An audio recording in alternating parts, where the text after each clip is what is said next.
আসসালামু আলাইকুম। এটা হচ্ছে আপনাদের কর্মমুখী রসায়ন কেমিস্ট্রি ফার্স্ট পেপার। আজকে সকালে আমরা এই টপিকগুলো শেষ করছিলাম, তো আমি যেহেতু রেকর্ড করতেছি তাহলে শুরু থেকে আর একটু কমপ্লিট করে দিই আপনাদের। যারা টপিকটা সকালে বুঝেন না, আশা করি এখন বুঝতে পারবেন। আমাদের কর্মমুখী রসায়নের যে টপিকটা পড়তেছিলাম, প্রথম টপিকটা যে খাদ্য নিরাপত্তা, এটা স্পেসিফিক একটা টপিক। এই খাদ্য নিরাপত্তাটা কাকে বলে সংজ্ঞাটা এখানে দেখেন দেওয়া আছে। আপনারা চেষ্টা করবেন হচ্ছে নোট করে করার জন্য, অথবা আমি পিডিএফ দিয়ে দেবো। পিডিএফ দেখে পড়তে পারেন অথবা নোট দেখেও পড়তে পারেন। তো আমরা খাদ্য নিরাপত্তা বলতে কি বুঝতেছি? নিরাপত্তা মানে কি? যে কোনো কিছুর আপনার ভয় নেই, তাই না? এখন ভয় থাকবে না কখন? যখন আপনি সবার জন্য কি করতে পারবেন, খাদ্যটা নিশ্চিত করতে পারবেন, তাই না? তাহলে বলতেছি ওই খাদ্যটা তবে হইতে হবে কি সুষম খাদ্য। আর সুষম খাদ্য বলতে কি বুঝেন? যেগুলো ভিটামিন ঠিকমতো থাকবে, মিনারেল খনিজ এগুলো ঠিকভাবে থাকবে, সেগুলোকে বলতেছি আমরা সুষম খাদ্য। তাহলে খাদ্য নিরাপত্তা কাকে বলতেছি? আমরা খাদ্য নিরাপত্তা বলতে বুঝতেছি যে সুষম খাদ্যের যে নিরাপত্তা, যে নিশ্চয়তা, প্রত্যেককে সেটা দেওয়াই হচ্ছে, পরিমাণ মতো দেওয়াই হচ্ছে খাদ্য নিরাপত্তা। এখন এই খাদ্য নিরাপত্তা আমরা দিতে হইলে কোন জিনিসগুলো আমাদেরকে ফলো করতে হবে? আমাদের অবশ্যই খাদ্যের উৎপাদন বাড়াইতে হবে, নাহলে আপনি একজনকে কেমনে খাদ্য দিবেন? যদি আপনার উৎপাদনই না থাকে তাহলে তাকে খাদ্য নিরাপত্তা কী দিয়ে দিবেন? এরপর হচ্ছে খাদ্য কীভাবে সরবরাহ করতেছেন, এরপরে খাদ্য কীভাবে সংরক্ষণ করতেছেন। এখন ধরেন 1 বছর আলু উৎপন্ন হয়েছে আপনার, সাপোজ বলতেছে আপনার প্রয়োজন হচ্ছে 1 টন, উৎপাদন হয়ে গেল 3 টন। অ্যান্ড পরবর্তী বছর আর দেখেন খরা হবে বা বন্যা হবে, তো সেই ক্ষেত্রে আপনি যদি আলুগুলো পরবর্তী বছরের জন্য সংরক্ষণ করে রাখতে পারেন, তারপরে পরের বছর আর লাগতেছে না। তো সংরক্ষণ করতে হলে যে জিনিসগুলো ফলো করতে হবে সেটাও আমরা দেখব। এতে করে আমাদের খাদ্য নিরাপত্তা নিশ্চিত হবে আমরা যদি সংরক্ষণ ভালোভাবে করতে পারি। তো পয়েন্টগুলোর এগেনিস্টে ডিটেলসে আমরা পড়ছিলাম যে খাদ্য উৎপাদন কীভাবে করব। খেয়াল করেন আমরা পড়তেছি কেমিস্ট্রি, তার মানে প্রত্যেকটা পয়েন্টে কেমিস্ট্রি আপনার লাগবেই। এই কেমিস্ট্রি পড়তে গেলে, আই মিন হচ্ছে এই অধ্যায় পড়তে গেলে কেমিস্ট্রি কীভাবে ইউজ হয় সেটা আমাদের দেখবো আর কি আমরা এখানে। তো প্রথম হচ্ছে কি খাদ্যের উৎপাদন। তো খাদ্যের উৎপাদনের জন্য রসায়নে কী কী ভূমিকা পালন করে দেখেন। আমাদের যে জীব প্রযুক্তি বা জিন প্রযুক্তি আছে ওইটা আমরা ব্যবহার করতে পারি। ব্যবহার করলে উন্নত জাত পাই, উন্নত জাত পেলে লাভ হয় কি, খাদ্যের উৎপাদন বৃদ্ধি পাবে। যেমন আগে ধরেন একটা গাছে আপনার হচ্ছে লিচু ধরতো 20টা, এখন ধরতেছে 40টা। তাহলে দেখেন গাছ একটাই ফলন বেড়ে গেল, তাহলে খাদ্য নিরাপত্তা বৃদ্ধি পেল। এরপর হচ্ছে কি মাটি কি করে, সাধারণত আপনার হচ্ছে পটাশিয়াম, ক্যালসিয়াম, নাইট্রোজেন, তারপর হচ্ছে ম্যাঙ্গানিজ, জিঙ্ক, এই জাতীয় কেমিক্যালগুলা সে মাটি থেকে বা প্রকৃতি থেকে গ্রহণ করে। এই যেগুলো গ্রহণ করতেছে এগুলো সরবরাহ বৃদ্ধি করা হয় কিসের মাধ্যমে? আপনার হচ্ছে এই যে কেমিস্ট্রি যে প্রয়োগ আছে ওইটার মাধ্যমে এগুলো বৃদ্ধি করা যায়। এরপরে আমরা সার, যেমন এখানে কি আছে ইউরিয়া, তারপর টিএসপি, তারপর ডিএপি, এই জাতীয় সারগুলো আমরা ইউজ করতে পারি কেমিস্ট্রি ইউজ করে। তারপর কীটনাশক ব্যবহার করি কেন? পোকামাকড়ের আক্রমণ হাত থেকে রক্ষা করার জন্য। তো এই সব ক্ষেত্রে আমাদের কেমিস্ট্রি লাগে, এগুলো আপনারা অলরেডি জানেন। এর পরবর্তী টপিকটা কি হচ্ছে আমাদের, যেহেতু দেখেন তিনটা ভাবে আমরা খাদ্য নিরাপত্তা ফলো করতে পারে, যা তার ভিতরে একটা শেষ করলাম যে খাদ্যের উৎপাদন বৃদ্ধি। দ্বিতীয় পয়েন্টটা কি আমাদের? দ্বিতীয় পয়েন্টটা হচ্ছে যে খাদ্যের সরবরাহ করা। তো খাদ্য সরবরাহ করতে গাড়ি লাগবে আপনার। খেয়াল করেন গাড়ি যদি লাগে তাহলে সেই ক্ষেত্রে আমার কি আছে, জ্বালানি হিসেবে কি ব্যবহৃত হবে? পেট্রোল, ডিজেল, সিএনসি, যা মূলত কি রাসায়নিক উপাদান। তাহলে আমাদের সরবরাহের কাহিনী শেষ হলো। খাদ্য সংরক্ষণ করবেন কিভাবে? খাদ্য সংরক্ষণ করার কি বুঝাচ্ছি আমরা দেখেন, খাদ্য এমনভাবে সংরক্ষণ করতে হবে বা এমনভাবে জমা রাখতে হবে যাতে নির্দিষ্ট একটা সময় সেটা ভালো থাকে। এবং বিভিন্ন আমরা জানি যে বিভিন্ন অণুজীবের কারণে খাদ্যগুলো নষ্ট হয়ে যায়, আক্রমণ করলে খাদ্য নষ্ট হয়ে যায়। তো সেগুলো যাতে আক্রমণ করতে না পারে, পচন যাতে না ধরাইতে পারে, ওইভাবে আমরা কি করতে হবে, সেগুলোকে রক্ষা করে রাখতে হবে বা জমায় রাখতে হবে। এখন জমানোই মানে হচ্ছে কি, প্রিজারভেটিভ করে রাখা। ঠিক আছে? তো প্রিজারভেটিভ করতে যেমন এখানে আমরা অনেক কিছু দেখবো, নিচে ভিনেগার আছে, সরবিক অ্যাসিড আছে, সোডিয়াম বেনজয়েড আছে, ইত্যাদি ইত্যাদি ব্যবহার করব। এছাড়াও আছে কোটাজাত, মানে কোটা, যেমন খাদ্যে অনেক মাছ আছে দেখবেন যে আপনার বাইরের কান্ট্রিগুলোতে মাছের ডিম ইত্যাদি ইত্যাদি কোটাজাত করে রাখা। এরপরে দুমাইন, এগুলো একটু পরে পড়বো। স্মোকিং আর কি, কিউরিং কি, তেজস্ক্রিয়ভাবে বিকিরণ, তারপর হচ্ছে পিকলিং কি, ইত্যাদি আছে। এগুলো আমরা দেখবো যে কীভাবে খাদ্য সংরক্ষণ করা হয়। আচ্ছা, তাহলে আমাদের খাদ্য নিরাপত্তার কাহিনী মোটামুটি একটু শেষ হলো। এরপরের টপিকটা হচ্ছে আমাদের প্রিজারভেটিভ। আচ্ছা, প্রিজারভেটিভ দেখার আগে যে চিত্রটা এখানে দেখতে পাচ্ছেন, আশা করে দেখেন যে কীভাবে অনেকগুলা খাদ্য কি করা হচ্ছে এখানে প্রিজারভেটিভ করে রাখা হচ্ছে। দেখেন ওই যে বিভিন্ন এখানে জার দেখতে পাচ্ছেন, জারের ভিতরে হচ্ছে প্রোডাক্টগুলো সুন্দরভাবে তারা অনেক দিন যাতে রাখতে পারে সেই হিসাবে কেটে বা পরিষ্কার করে ক্লিন করে তারা বিভিন্ন কেমিক্যাল ইউজ করে রাখছে। এগুলো কোটাজাত প্রক্রিয়া বলা হয় আর কি এগুলোকে। তো এগুলো পরে দেখবো। তো এখন প্রিজারভেটিভ জিনিসটা কি, এটা সকালেও আমি আপনাদেরকে লেখাই দিয়েছিলাম। প্রিজারভেটিভ কি, যে সকল প্রাকৃতিক বা কৃত্রিম রাসায়নিক পদার্থ কি করে ব্যবহার করে আমরা কি করি, যেহেতু খাদ্যের যে অণুজীবগুলো আছে বা অণুজীবগুলো আক্রমণ করে খাদ্যকে নষ্ট করে ফেলে, সেগুলো যাতে আক্রমণ করে নষ্ট না করতে পারে এর জন্য আমরা কি করি, এনজাইম, বিভিন্ন এনজাইমের ক্রিয়াও নষ্ট করি, যাতে খাদ্যের যে গুণাগুণ আছে সেটা ঠিক থাকে, ভালো থাকে, দীর্ঘদিন ধরে আমরা সংরক্ষণ করতে পারি। এই সংরক্ষণ করার পদ্ধতিকে বলা হয় প্রিজারভেটিভ। তো এবার দেখেন প্রিজারভেটিভের উদাহরণ। দেখেন প্রিজারভেটিভটা হচ্ছে উদাহরণ এখানে যেমন দুর্বল জৈব অ্যাসিডের কি কি আছে, অ্যাসকর্বিক অ্যাসিড আছে, সাইট্রিক অ্যাসিড আছে, সরবিক অ্যাসিড আছে, এগুলো এমসিকিউর জন্য। এরপর জৈব অ্যাসিড আছে আমাদের এখানে কি, যেমন সোডিয়াম বেনজয়েড আছে, ক্যালসিয়াম প্রোপানয়েট আছে, সোডিয়াম, এরপর হচ্ছে আমাদের এখানে কি আছে আরও, সোডিয়াম ইরাইথ্রোবেট আছে, এরপর হচ্ছে সোডিয়াম সলভেট আছে। এগুলো জাস্ট এমসিকিউর জন্য পড়বেন যে প্রিজারভেটিভগুলো কি কি আছে উদাহরণ হিসেবে দেখলেন। এরপরে আমাদের যে প্রিজারভেটিভ আছে, তো খেয়াল করেন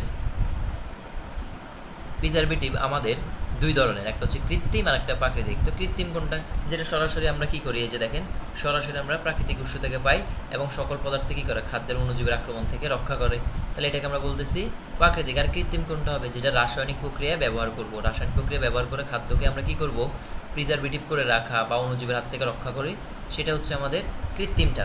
তো উদাহরণ দেখেন প্রাকৃতিকটার জন্য কি কি আছে, দেখেন আমাদের এখানে প্রাকৃতিকের জন্য কি কি আছে, লবণ আছে, চিনি আছে, হলুদ আছে, তেল আছে, রসুন বাটা আছে। আর আমাদের এখানে কৃত্রিমে কি কি আছে একটু পরে আমরা পড়বো। কৃত্রিমের প্রিজারভেটিভগুলা আসলে মানে জাস্ট একটা কৌশল। কৌশল জিনিসটা কি, এক একটা এক এক রকম আপনার হচ্ছে এক এক রকম হচ্ছে প্রিজারভেটিভ আমরা ব্যবহার করব। তো সেই জন্য এগুলো হচ্ছে আমাদের কি বলা হয়, এক একটা নাম আর কি এক এক রকম হবে। খেয়াল করেন কৃত্রিমের ক্ষেত্রে প্রথম যেটা উদাহরণ হিসেবে এখানে দেখতে পাচ্ছেন, এখানে প্রথম হচ্ছে অ্যান্টিমাইক্রোবিয়াল। আচ্ছা মাইক্রোবিয়াল মানে কি, মাইক্রোবিয়াল মানে হচ্ছে যে আপনার ছোট ছোট যে জীবাণুগুলো থাকে, ফাঙ্গাস বলেন বা ইত্যাদি ব্যাকটেরিয়া বলেন, এগুলোকে বলা হয় মাইক্রোবিয়াল। অ্যান্টি মানে কি, বিপরীত, তাহলে যারা হচ্ছে ফাঙ্গাস বা এগুলোর বিপরীতে কাজ করবে তাদেরকে বলতেছি অ্যান্টিমাইক্রোবিয়াল। তো এই ধরনের প্রিজারভেটিভ মূলত কি খাদ্যের ব্যাকটেরিয়া বা ফাঙ্গাসের বংশবৃদ্ধি প্রতিরোধ করে। তো এগুলোকে বলা হয় অ্যান্টিমাইক্রোবিয়াল, যেমন সোডিয়াম বেনজয়েড, সরবিক অ্যাসিড, তারপর হচ্ছে আমাদের সালফার ডাইঅক্সাইড, তারপর হচ্ছে আমাদের ইডিটিএ, এরপর হচ্ছে ক্যালসিয়াম প্রোপানয়েট, এরপর হচ্ছে আমাদের সোডিয়াম নাইট্রেট, এটা হচ্ছে সোডিয়াম নাইট্রাইট। ঠিক আছে, এগুলো হচ্ছে আমাদের অ্যান্টি মাইক্রোবিয়াল। এটা গেল আমাদের। এরপরে এগুলো আমরা পড়তেছি কৃত্রিমের। হ্যাঁ, কৃত্রিমের একটা টপিক শেষ। কৃত্রিমের আরেকটা হচ্ছে অ্যান্টিঅক্সিডেন্ট। অ্যান্টিঅক্সিডেন্ট কি, যেটা হচ্ছে আপনার অক্সিজেনের বিপরীতে কাজ করবে। যেমন এখানে কি বলছে, যে সকল রাসায়নিক উপকরণ হচ্ছে ব্যবহার করে আমরা কি করি, খাদ্যের জারণ ক্রিয়া রোধ করি। এখন জারণ মানে কি, যার কাছ থেকে ইলেকট্রন যায়। ইলেকট্রন মানে কি, যে কোনো কণা চলে যাওয়া। তাহলে খাদ্যের কাছ থেকে যখন খাদ্যের গুণাগুণগুলো চলে যাবে, তখন তার খাদ্য আপনার যেটার জন্য রাখতেছেন, প্রিজারভেটিভ করে রাখতেছেন, সেটা তো আর উপকার হইল না। এই ধরনের কাজ যাতে না হয়, তখন এই জন্য ব্যবহার করা হয় অ্যান্টিঅক্সিডেন্ট। তো অ্যান্টিঅক্সিডেন্ট হচ্ছে হিসেবে আমরা দুই প্রকার ব্যবহার করি, একটা হচ্ছে প্রাকৃতিক অ্যান্টিঅক্সিডেন্ট আর একটা হচ্ছে কৃত্রিম অ্যান্টিঅক্সিডেন্ট। তো আমরা এগুলো দেখি কি কি, দেখেন এখানে জুম আউট করে রাখি। আচ্ছা, তো এখানে যদি দেখাই একটু, আমাদের কৃত্রিমভাবে আমরা পড়তেছি। কৃত্রিমের হচ্ছে কি, কৃত্রিমের হচ্ছে অ্যান্টিমাইক্রোবিয়াল একটা গেছে, তারপর হচ্ছে অ্যান্টিঅক্সিডেন্ট একটা গেছে, 3 নাম্বারটা হচ্ছে কি কিলেটিং এজেন্ট। কিলেটিং এজেন্ট কি, এটা হচ্ছে আমাদের যে সকল কি আছে, ওই যে খাদ্যগুলো আছে আর কি, এগুলা রাসায়নিক যে উপাদানগুলো থাকে, এই রাসায়নিক উপাদানের সাথে জটিল কোনো যৌগ হচ্ছে গঠন করে। জটিল ওই যৌগগুলো গঠন করার পর কি হয়, খাদ্যের পচনটা রোধ করে। এতে করে কি হয়, খাদ্যটা অনেকদিন সতেজ থাকে বা ভালো থাকে আর কি। এইগুলোকে আমরা বলতেছি কিলিং এজেন্ট। কিলিং এজেন্ট কারা, সাইট্রিক অ্যাসিড, এরপর হচ্ছে অ্যাসকর্বিক অ্যাসিড। ঠিক আছে, এগুলো উদাহরণ হিসেবে একটু দেখে রাখবেন। আচ্ছা, তারপরের পয়েন্ট হচ্ছে কি আমাদের প্রিজারভেটিভ কীভাবে খাদ্যের, এগুলো কিন্তু আসে পরীক্ষায়, কীভাবে খাদ্য কী করে নষ্টের হাত থেকে রক্ষা করে। যেমন এখানে আমরা যদি দেখতে পাই, দেখেন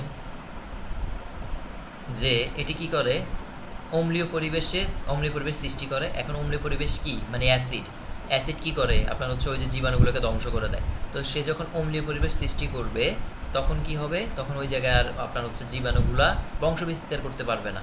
ঠিক আছে, এই যে ব্যাকটেরিয়ার বংশবিস্তার রোধ করে। এরপর হচ্ছে খাদ্যকে কি করে, বায়ু এবং পানির সংস্পর্শ থেকে দূরে রাখে, আপনি যদি এগুলোকে প্রিজারভেটিভ করে রাখেন। এরপরে এগুলো তো বুঝিনি, আপনি যদি একটা খাদ্যকে ওই যে জারের ভিতরে রাখেন তাহলে সেটা পানি আর বাতাসের সংস্পর্শে আসার কথা না। এরপরে এনজাইমের যে ক্রিয়া, ওটার গুণাগুণ ঠিক রাখে। এনজাইমের কারণে আপনি খাবারের বিভিন্ন টেস্ট পান, বুঝছেন? খাবারের টেস্ট আসে এনজাইমের জন্য, তো এনজাইমের যে কাজটা ওটা সে ঠিক রাখে। আচ্ছা, তাহলে আমরা প্রিজারভেটিভের কাজ মোটামুটি তিনটা এখানে দেখলাম। আর লাস্টের একটা আছে আমাদের এখানে রাসায়নিক যে ক্রিয়াটা থাকে সেটা আস্তে আস্তে হয় আর কি। যেমন ধরুন একটা খাবার পচতে গেলে আপনি বিভিন্ন প্রিজারভেটিভ ব্যবহার করার কারণে সেটা ধীরে ধীরে পচবে। আচ্ছা, গেল এই টপিক। এরপর হচ্ছে আমরা দুটো সংজ্ঞা এখানে দেখবো। একটা হচ্ছে ফুড অ্যাডিটিভ বা তার বাংলা আমরা বলি খাদ্য সংযোজনী, আর একটা হচ্ছে ফুড লেকার। তো ফুড লেকার তো অনেকে চিনেন, যে আপনার হচ্ছে কি ওই যে খাদ্যের বিভিন্ন গুণাগুণ বৃদ্ধি করতে আমরা যে ইয়েগুলো ব্যবহার করে থাকি আর কি। দেখেন এখানে প্রথম সংজ্ঞাটা হচ্ছে কি, খাদ্য যোজনী কি বলতেছে, খাদ্যের সংযোজনী কি বলতেছে, খাদ্যের রং, গন্ধ ও স্বাদকে একটু বাড়ানোর জন্য আমরা যে সকল কি করি রাসায়নিক পদার্থ ব্যবহার করি তাকে বলা হয় ফুড অ্যাডিটিভ। তার মানে ফুডের সাথে এক্সট্রা কোনো কিছু অ্যাড করা তাকে বলা হয় অ্যাডিটিভ। ওকে, ফুড লেকারটা কি, আমরা হচ্ছে খাদ্যকে হচ্ছে একটু উজ্জ্বল ও চাকচিক্যময় করার জন্য যে পদার্থ ব্যবহার করি বা যে আস্তরণ ব্যবহার করি তাকে বলা হয় ফুড লেকার। উদাহরণ হচ্ছে কি চিনির সিরাপ। এগুলো একটু পড়ে রাখবেন আপনার ক্ষয়ের জন্য বা কয়ের জন্য। তো এই লাস্ট আমাদের এখানে লাস্ট একটা টপিক আছে। লাস্ট টপিকটা হচ্ছে কি তথ্যকণিকা। এই জিনিসটা কি দেখেন, তথ্যকণিকা হচ্ছে খুবই ছোট টপিক একটা। তো খাদ্য নষ্ট হওয়ার কারণ এখানে মানে তথ্যকণিকা মানে আমরা ওই যে সামনে যে টপিকগুলো পড়বো সেটার একটু ওভারভিউ আর কি এখানে পাবেন। খাদ্য নষ্ট হয় কেন, মূলত অণুজীবের কারণে, এনজাইমের ক্রিয়া নষ্ট হয়ে যাওয়ার কারণে, রাসায়নিক বিভিন্ন ক্রিয়ার কারণে, খাদ্যের জারণ ক্রিয়ার কারণে। এই চারটে কারণে কি হয়ে যায়, খাদ্য নষ্ট হয়। এখন নষ্ট হলে এবার খেয়াল করেন আরও কিছু পয়েন্ট দিচ্ছে আমাদের এখানে। কি পয়েন্টগুলো, যেমন খাদ্য যদি পানি বেশি থাকে তাহলে অণুজীবের আক্রমণ এবং জারণকে খুব দ্রুত ঘটে। এই জন্য দেখবেন আপনার যখন আচার টাচার দেন কী করেন, শুকাই ফেলেন, রোদে দিয়ে দেন। এটা হচ্ছে মূল কথা আর কি। তো খাদ্য তাড়াতাড়ি কী হয়ে যায়, নষ্ট হয়ে যায় যদি পানি থাকে আর কি। এরপর হচ্ছে তেল চর্বি জাতীয় খাদ্য থাকলেও কী হয়ে যায়, এটা সহজে অক্সিজেনের সাথে এসে কী করে, দুর্গন্ধ এবং পচে যায়। দেখবেন যে মাংস হচ্ছে আপনার যদি তেল চর্বিযুক্ত হয় তখন মাংসটা তাড়াতাড়ি পচে যায়, বুঝতে পারছেন? আচ্ছা, এরপর হচ্ছে আমরা খাদ্য সংরক্ষণের এই যে মেইন পড়া এখান থেকে শুরু হবে আপনাদের। আমি কালারটা একটু চেঞ্জ করি। আমাদের যেটা বলতেছিলাম আর কি, যে আমাদের খাদ্য কিভাবে সংরক্ষণ করবেন, মানে প্রিজারভেটিভ করব, শুষ্ককরণ মানে শুকাই ফেলা, যেটা রোদে দিয়ে করা হয় আর কি সম্ভবত, বা আপনারা বিভিন্ন তাপে বা ওভেনে রেখে অনেক সময় শুকাইতে হয়। এরপর হচ্ছে হিমায়িতকরণ মানে ঠান্ডা করে। আচ্ছা, এরপর হচ্ছে আমাদের আলু যেমন হিমায়িত করে রাখা হয়। তারপর হচ্ছে তেজস্ক্রিয় রশ্মি প্রয়োগ করে, বিভিন্ন তেজস্ক্রিয় রশ্মি আছে, এগুলো আমরা পড়বো, ডিটেলসে পড়বো সামনে। এরপর হচ্ছে পাস্তুরীকরণ বলতে কি বোঝা, ওই যে উচ্চ তাপমাত্রায় যেরকম দুধকে হচ্ছে রাখা হয় না, ওইটা আর কি। এরপরে কিউরিং মানে হচ্ছে যে লবণের মাধ্যমে, হ্যাঁ, এই যে খাদ্য হচ্ছে লবণের মাধ্যমে যেটা করে সেটাকে বলে কিউরিং। আর পিকলিংটা হচ্ছে আমরা ওই যে বিভিন্ন তেলে, মানে ভোজ্য তেল যেটা হচ্ছে ওই যে তেলে ভাজা হয় আর কি, বা ভিনেগারে ডুবিয়ে রাখাকে বলা হয় পিকলিং। আচ্ছা, এরপর হচ্ছে ধূমায়ন বা স্মোকিং। এটা হচ্ছে আপনার সোডিয়াম ডাইঅক্সাইড বা সোডিয়াম অক্সাইড গ্যাস দ্বারা খাদ্যবস্তুকে যদি সংরক্ষণ করা হয় তাকে বলা হয় ধূমায়ন।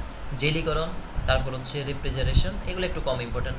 তারপর উচ্চ চাপ প্রয়োগ করে, এরপরে অ্যান্টিঅক্সিডেন্ট ব্যবহার করে, যে একটু আগে পড়লেন। তারপর প্রিজারভেটিভ ব্যবহার করা, এগুলো আমরা দেখছি একটু আগে। তো লাস্ট টপিক ছিল আমাদের এটা। হ্যাঁ, তো প্রিজারভেটিভ কেন ব্যবহার করে একটু যদি এখানে দেখেন, যে খাদ্যকে কী করে, অণুজীবের হাত থেকে রক্ষা করে, তার জীবন মান বৃদ্ধি করে, গুণাগুণ ঠিক রাখে, দীর্ঘ সময় রাখা যায়। তো আজকের টপিক একটু পর্যন্ত থাকবে এই ভিডিওতে। পরের দিন পরের অংশটুকু আলোচনা করে দিব নি আমি।